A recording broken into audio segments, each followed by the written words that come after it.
Cerita panjang yang seru dan penuh warna mengenai mata uang Indonesia, mulai dari zaman kerajaan sampai sekarang. Dulu, orang-orang di Nusantara memakai koin-koin dari logam mulia untuk bertransaksi, kemudian datang Belanda membawa guldennya, dan semuanya berubah. Setelah merdeka, Indonesia akhirnya punya mata uang sendiri, yaitu rupiah, yang menjadi simbol kedaulatan dan identitas bangsa. Dalam video kali ini, kita akan melihat perjalanan mata uang Indonesia, dan memahami tiap perubahan yang terjadi. Mari kita simak cerita lengkapnya. Namun sebelum lanjut, jika sahabat semua berkenan untuk membantu subscribe, like, comment, and share, agar sahabat semua tidak ketinggalan update terbaru dari channel ini, terima kasih. Sahabat HR Channel, mata uang Indonesia memiliki sejarah yang panjang dan penuh dengan perubahan. Sepanjang perjalanan sejarahnya, mata uang di Nusantara telah mengalami berbagai transformasi, mencerminkan dinamika politik, ekonomi, dan sosial yang terjadi di setiap era. Pada masa kerajaan, berbagai bentuk mata uang logam seperti koin emas dan perak digunakan oleh kerajaan-kerajaan besar seperti Majapahit dan Sriwijaya. Saat era kolonial, Belanda memperkenalkan gulden sebagai mata uang resmi, menggantikan berbagai bentuk mata uang lokal yang ada. Setelah kemerdekaan, Indonesia menghadapi tantangan besar untuk menciptakan mata uang nasional yang independen, dan lahirlah rupiah pada tahun 1946. Sejak saat itu, rupiah terus berkembang dan mengalami berbagai perubahan desain serta kebijakan moneter untuk menjaga stabilitas dan nilai tukarnya. Perjalanan panjang ini mencerminkan upaya Indonesia dalam membangun kedaulatan ekonomi dan memperkuat identitas nasional melalui mata uangnya. Melalui berbagai perubahan ini, rupiah tidak hanya berfungsi sebagai alat tukar dan penyimpan nilai, tetapi juga sebagai simbol perjuangan dan pencapaian bangsa Indonesia. Sahabat HR Channel, mari kita telusuri lebih dalam tentang rupiah melalui sejarah mata uang Indonesia, mulai dari masa kemerdekaan hingga kini. Pada masa prakemerdekaan di Indonesia terdapat beberapa jenis mata uang yang digunakan, yaitu 1. Penggunaan gulden Belanda. Pada masa kolonial, pengaruh Belanda membawa perubahan signifikan dalam sistem mata uang di Nusantara. Ketika VOC, Vereenigde Oostindische Compagnie, menguasai sebagian besar wilayah perdagangan di Indonesia, mereka memperkenalkan gulden Belanda sebagai mata uang resmi. Gulden menjadi mata uang yang dominan selama masa kolonial Belanda. Mata uang ini digunakan dalam transaksi sehari-hari, perdagangan, dan administrasi pemerintah kolonial. Pengaruh Belanda terhadap sistem keuangan dan mata uang di Indonesia bertahan hingga masa-masa awal kemerdekaan. 2. The Japanese Regering pemerintahan Jepang. Pada tahun 1942, Jepang menginvasi Hindia Belanda dan mengambil alih seluruh wilayahnya. Jepang memperkenalkan mata uang mereka sendiri, termasuk uang lokal dan gulden, serta melikuidasi bank-bank, termasuk The Java's Bank. Setelah itu, uang kertas yang diterbitkan oleh The Japanese Regering menjadi alat pembayaran yang sah sejak Maret tahun 1942. Meskipun uang Jepang ini seharusnya bernilai sama dengan uang Belanda, hiperinflasi terjadi akibat pencetakan uang yang berlebihan. Pada tahun 1944, Jepang mulai mencetak uang dalam bahasa Indonesia.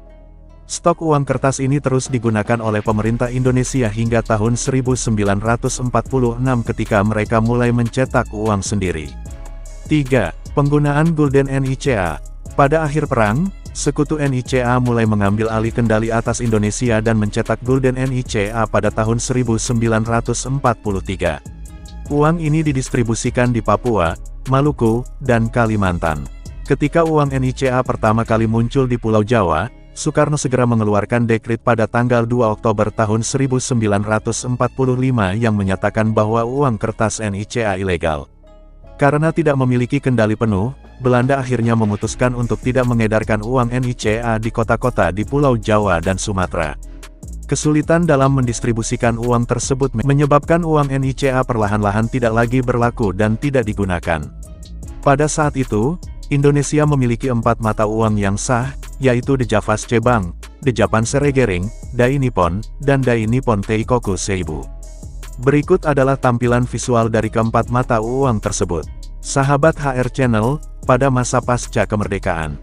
Pada tahun 1945, setelah proklamasi kemerdekaan, pemerintah Indonesia memutuskan bahwa sudah saatnya membuat mata uang sendiri. Sejarah mata uang Indonesia dimulai pada tahun 1946 dengan diterbitkannya Uang Republik Indonesia (ORI) sebagai mata uang pertama yang dikeluarkan oleh pemerintah. ORI pertama kali diedarkan pada tanggal 30 Oktober tahun 1946. 1. Uang Republik Indonesia (ORI). Pada tahun 1946, pemerintah Indonesia menerbitkan mata uang pertamanya yang dikenal sebagai Uang Republik Indonesia (ORI).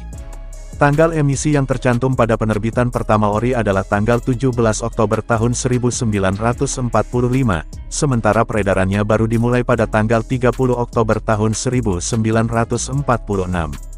Ini menunjukkan betapa panjang proses penerbitan mata uang Indonesia ini. Pada masa itu, ORI emisi pertama diterbitkan dalam 8 seri uang kertas, yaitu 1 sen, 5 sen, 10 sen, setengah rupiah, 1 rupiah, 5 rupiah, 10 rupiah, dan 100 rupiah. Uang ORI ini memiliki sisi depan dan belakang yang menampilkan gambar khas Indonesia, seperti keris terhunus dan teks Undang-Undang Dasar 1945. Sebelum diedarkan, ORI dicetak setiap hari dari pukul 7 pagi hingga 10 malam sejak Januari tahun 1946. Awalnya, pencetakan dilakukan di Jakarta, namun kemudian dipindahkan ke Yogyakarta, Surakarta, Malang, dan Ponorogo. Setelah itu, ORI dicetak dan didistribusikan ke seluruh Jawa dan Madura menggunakan gerbong kereta api. Meskipun demikian, persaingan antara uang NICA dan ORI masih berlangsung hingga tahun 1947. 2. Uang Republik Indonesia Daerah (ORIDA). ORI mengalami kesulitan dalam distribusi ke wilayah Jawa Barat dan Sumatera karena beberapa daerah masih diduduki Belanda. Kesulitan pemerintah Indonesia untuk menyatukan seluruh wilayah sebagai satu kesatuan moneter menyebabkan para tokoh daerah mengusulkan agar tiap daerah diizinkan mengeluarkan mata uang sendiri. Pemerintah menyetujui usulan ini, sehingga muncul ORI Daerah (ORIDA). Akibatnya, pada masa itu terdapat 21 jenis mata uang dan 27 jenis ORIDA di Indonesia. Jenis-jenis ORIDA ini meliputi surat-surat seperti bon, surat tanda penerimaan uang, tanda pembayaran yang sah, dan ORIDA berbentuk mandat. Penggunaan ORI dan berbagai macam ORIDA hanya berlaku sampai tanggal 1 Januari tahun 1950 dan kemudian dilanjutkan dengan penerbitan Uang Republik Indonesia Serikat. 3. Uang Republik Indonesia Serikat. Hasil dari salah satu kesepakatan konferensi meja bundar KMB, yang berlangsung dari tanggal 23 Agustus hingga tanggal 2 November tahun 1949 adalah pengakuan kedaulatan Indonesia oleh Belanda pada tanggal 27 Desember tahun 1949. Setelah itu, Negara Federal Republik Indonesia Serikat (RIS) dibentuk. Belanda mengajukan untuk menjadikan uang NICA sebagai satu-satunya alat pembayaran, namun Sri Sultan Hamengkubuwono menolak. Sebagai alternatif, atas usulan pihak Belanda, dilakukan survei untuk menilai preferensi masyarakat Indonesia terhadap kedua mata uang tersebut. Hasil survei menunjukkan bahwa masyarakat lebih memilih menggunakan ORI sebagai alat pembayaran yang sah. Berdasarkan hasil survei tersebut, pemerintah menetapkan bahwa berlakunya mata uang Indonesia bersama, yaitu uang federal atau uang Republik Indonesia Serikat (RIS). Pada tanggal 27 Maret tahun 1950, proses penukaran ORI dan ORIDA dengan uang baru yang dikeluarkan dan disebarkan oleh The Javasche Bank dimulai. Bersamaan dengan berlangsung singkat masa pemerintahan RIS, masa berlaku uang kertas RIS juga tidak panjang, hanya sampai tanggal 17 Agustus tahun 1950 ketika Negara Kesatuan Republik Indonesia (NKRI) kembali terbentuk.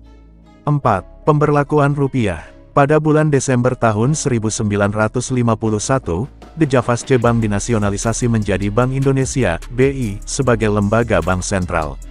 Sesuai dengan tanggal berlakunya Undang-Undang Pokok Bank Indonesia tahun 1953, maka tanggal 1 Juli tahun 1953 dijadikan sebagai hari peringatan lahirnya Bank Indonesia, di mana Bank Indonesia mengambil alih fungsi The Javasche Bank dan menjadi bank sentral.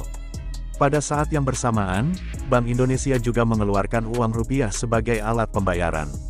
Terdapat dua jenis uang rupiah yang sah digunakan di wilayah Republik Indonesia, yaitu uang yang diterbitkan oleh pemerintah Republik Indonesia melalui Kementerian Keuangan dan uang yang diterbitkan oleh Bank Indonesia.